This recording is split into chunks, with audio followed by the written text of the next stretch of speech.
ఎలాంటి విద్యార్హత లేకున్నా కూడా కొంతమంది ప్రజల ప్రాణాలతో చెలగాటమాడుతూ ప్రైవేట్ క్లినిక్‌ను నడిపిస్తున్నారు. మనం మొత్తం జిల్లా వ్యాప్తంగా కూడా చూస్తున్నాం. ఇటీవలి కాలంలో జిల్లా వైద్యాధికారులు మాత్రము ఎక్కడికక్కడికి తనిఖీలు చేయడం జరుగుతుంది. ఎవరికైతే రిజిస్ట్రేషన్ కావచ్చు, లేకపోతే అర్హత లేకుండా ఉన్నటువంటి ప్రైవేట్ హాస్పిటల్‌ని మాత్రం మొత్తం సీజ్ చేయడం జరుగుతుంది. అదేవిధంగా మనం చూస్తున్నాం సూర్యాపేట జిల్లా జాజిరెడ్డిగూడెం మండలం అరవపల్లి గ్రామంలో కూడా సాయి క్లినిక్‌ను ఇప్పటికీ 3 సార్లు కూడా దీన్ని సీజ్ చేయడం జరిగింది. అసలు ఈ 3 సార్లు సీజ్ చేయడం అంటే మామూలు మాట కాదు. ఎందుకంటే ఇక్కడ సీజ్ చేసిన ఉదాంతాలు అనేకం ఉన్నాయి. ఎందుకంటే పిల్లలకు స్టైరాయిడ్ ఇవ్వడమే అనేది ముఖ్యంగా చెప్పుకోవచ్చు. 13 ఏళ్ల పిల్లలకు స్టైరాయిడ్ ఇవ్వడంతో ఇక్కడ కొత్తగా విలువలకు వచ్చింది. ఈ హాస్పిటల్ కూడా మనం విజువల్స్‌లో చూస్తున్నాము. మొత్తం కూడా తాళాలకు సీజ్ చేయడం జరిగింది. ఇది ఇప్పుడు కొత్త ఏమి కాదు. ఇప్పటికీ 3 సార్లు దీన్ని సీజ్ చేయడం జరిగింది. అయితే ఈ హాస్పిటల్‌కి ఒక ప్రత్యేకత ఉంది. ఎందుకంటే ఏ రాజకీయ నాయకుడు అయితే అధికారంలో ఉంటారో వాళ్ళకు ఇతను సపోర్ట్ చేయడం మళ్ళీ దీన్ని తెరవడం జరుగుతుంది. అయితే ఇది తెరవడం వల్ల చాలా సమస్యలు నెలకొంటున్నాయని స్థానిక ప్రజలు కావచ్చు, చుట్టుపక్కల ఉన్న ప్రజలు పేర్కొంటున్నారు. మన దగ్గర కొంతమంది ఇక్కడ ఈ డాక్టర్ గురించి తెలుసుకునే ఉపాయం చేద్దాం. అన్న నమస్తే అన్న, మీది ఏ ఊరు? డి కొత్తపల్లి. మీకు డాక్టర్ పరిచయం ఉండేవన్నా? గతంలో పరిచయం. అసలు ఈ హాస్పిటల్ ఎందుకు సీజ్ చేశారన్న? ఈ ఓవర్ డోసు మందులు ఇవ్వటం వల్ల ప్రజల ఆరోగ్యాలు దెబ్బతింటున్నాయి. దాని మీద డిఎంహెచ్ఓ గారికి ఫిర్యాదు మేరకు దీన్ని రద్దు చేయబడింది. అంటే గతంలో కూడా 2 సార్లు సీజ్ చేసిన తర్వాత కూడా మళ్ళీ ఎందుకు ఓపెన్ చేయడం జరిగిందండి? రాజకీయ నాయకుల ప్రమేయంతో ఓపెనింగ్ అవుతుంది, సీజ్ అవుతుంది, ఓపెనింగ్ అవుతుంది.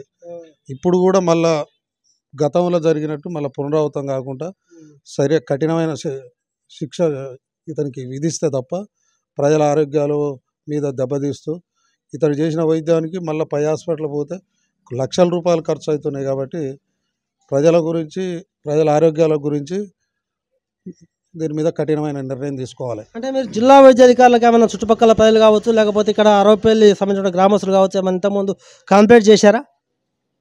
గతంలో కంప్లైంట్ చేశారు సార్, మేము చేయలేదు. కానీ ఇక్కడున్న లోకల్ నాయకులు చేయడం వల్ల ఇది రద్దు కాబడింది. అసలు ఇప్పుడు ఇలా ఎందుకు సీజ్ చేశారు ఈ హాస్పిటల్? ఈ ఒక అబ్బాయి 13 సంవత్సరాల అబ్బాయి మీద ఓవర్ డోసు అది ఉపయోగం, దానివల్లనే దీన్ని సీజ్ చేశారు. అసలు ఈయన డాక్టర్ గారి క్వాలిఫికేషన్ ఏంటి? అసలు ఏం చదువుకున్నాడని మీకు ఏమన్నా తెలుసు? ఆయనకి ఏమి కూడా లేవు. ఆయనకు లైసెన్స్ లేదు, డాక్టర్ సర్టిఫికెట్ కాదు.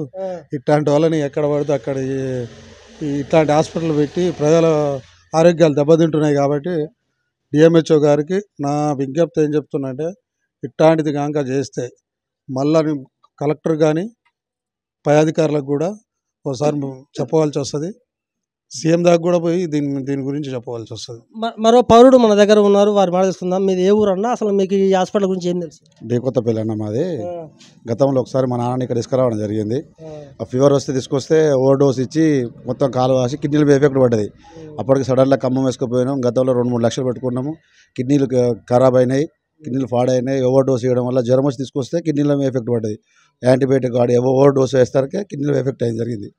ప్రత్యక్ష సాక్ష్యం మా నాన్న దానికి. అంటే మీరు ఇతని మీద కంప్లైంట్ ఇచ్చారా అధికారులకు? అధికారులు ఒకసారి గతంలో చెప్పాము. అయితే అప్పుడు పేషెంట్ కొంచెం క్యూర్ అయ్యేసరికి దాని మీద రెస్పాన్స్ ఏమీ లేదు అధికారులు. కొంచెం ఇప్పుడు మొన్న బాబుకు ఇట్లా చేశాక ఇప్పుడు బాగా యాక్షన్ తీసుకోవడం జరిగింది, సీజ్ చేశారు.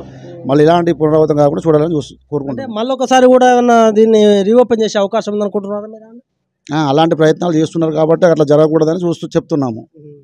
ఓకే, ఇక్కడ బాధితులు పేర్కొన్నది ఒకటే. ఎందుకంటే ఈ సాయి క్లినిక్ అనే వ్యక్తికి మాత్రం విద్యార్హతలు ఏమి లేదు, అసలు హాస్పిటల్ కూడా ఎలాంటి అనుమతులు కూడా లేవు. ఎందుకంటే తను చదివింది కూడా నామ మాత్రమే, చదివింది ఏమో కొద్దిగా, చేసేది మాత్రం ఎంబీబీఎస్ డాక్టర్ విధంగా మాత్రం ఇక్కడ వైద్యం చేస్తుంటున్నారు. కొంతమంది బాధలు చెప్తున్నారు, మా నాన్నగారికి చిన్న కాలు నొప్పి ఉందని వస్తే ఇక్కడ చాలా సమస్య నెలకొనడంతో హైదరాబాద్ తీసుకోవడం జరిగింది, లక్షల్లో కూడా ఖర్చు పెట్టుకోవడం జరిగింది. అంతేకాకుండా గతంలో కూడా 2 సార్లు ఈ హాస్పిటల్ సీజ్ చేయడం జరిగింది. ఏ పార్టీ కనుక అధికారంలో ఉంటే ఆ పార్టీకి ఇతను సపోర్ట్ చేస్తుండటంతో మళ్ళీ రీఓపెన్ చేయడం జరుగుతుంది. కానీ ఇప్పుడు మాత్రం అలా జరగకుండా చూడాలని చూస్తున్నాం. ఎందుకంటే నిన్న కూడా మనం చూస్తున్నాము, 13 ఏళ్ల బాలునికి స్టైరాయిడ్ ఎక్కేయడంతోనే ఇదంతా కూడా ఉదాంతం బయటకు వచ్చింది. ఎందుకంటే వీళ్ళకి ఇక్కడ ఒక అరవపల్లే కాదు, సూర్యాపేట జిల్లా వ్యాప్తంగా కూడా వందల సంఖ్యలో ప్రైవేట్ ఆర్ఎంపీ డాక్టర్లు వృత్తి చేపడుతున్నారు. అసలు వాళ్ళకు ఎలాంటి అర్హత ఉంది, ఎలాంటి అర్హత లేదని కూడా మనం చెప్పవచ్చు. ఖచ్చితంగా జిల్లా వైద్యాధికారి కోటాచలం ఒకటే చెప్తున్నారు, ఎవరైతే సరైనటువంటి పత్రాలు లేకుండా వైద్యం చేపడుతున్నారో వాళ్ళ మీద ఖచ్చితంగా మేము చర్యలు చేపడతా చెప్తున్నాం. అంతేకాదు ఇక్కడ ఉన్న ప్రజలు కోరుకున్నది ఒకటే, ఒకసారి 2 సార్లు కనుక హాస్పిటల్ సీజ్ అయితే మరోసారి హాస్పిటల్ తెరవకుండా కఠినమైన చర్యలు చేపట్టాలి. ఎందుకంటే మేము లక్షల్లో రూపాయలు నష్టపోతున్నాం. అంతేకాదు ప్రాణాపాయం కూడా ఉంటుంది. చూస్తున్నాం ఇప్పుడు సాయి క్లినిక్ అయితే ఏదైతే ఉందో అసలు ఆయన రిజిస్ట్రేషన్ నెంబర్ కూడా పెట్టుకున్నాడు, 763 నెంబర్ పెట్టుకున్నాడు. మరి జిల్లాధికారి కూడా అసలు మనం తెలుసుకోవాలి, అసలు ఈ నెంబర్ ఎట్లా వచ్చింది, ఏం కథ, మరి అన్నిటి కూడా అధికారులు పర్యవేక్షణ చేస్తున్నారా లేదా. ఒక అరవపల్లే కాదు, ముఖ్యంగా జిల్లా వ్యాప్తంగా ఉన్నటువంటి ఆర్ఎంపీలపై ఖచ్చితంగా చర్యలు చేపడితేనే ప్రజలు సుఖంగా ఉంటారని వారు పేర్కొంటున్నారు.